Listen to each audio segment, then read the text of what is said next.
I think we all know the difference between right and wrong. Really, the only question is, what is that worth to you? You know, I think a good way of putting it is, if you could wake up tomorrow with $1 million in your bank account, but somebody you don't know somewhere in the world is going to be gone, would you take that money?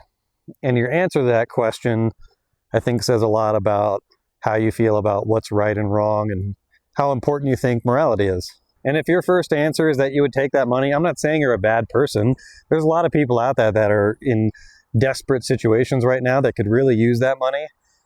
I just don't think that I would sacrifice somebody else to make that happen. That's just me.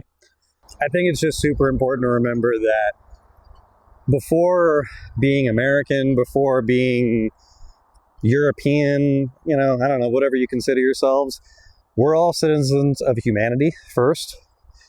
And regardless of what we look like or, you know, who we decide to love, all that kind of thing, we should all be on the same team, and we shouldn't do things to other people for the chance, you know, not to like survive. I think that a lot of the things that are happening in this country right now are done in the hopes that, well, if we do these things, then, you know, there's people out there that are struggling and this will help them to survive.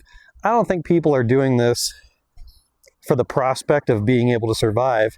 They're hoping that if there's less people going for slices of that pie, that, you know, maybe you can actually get a new TV this year for the Super Bowl. That's really what people are thinking about. So that's my opinion. I'm just on break, so I gotta get back to work. I appreciate you guys watching these videos. I'll talk to you on the next walk.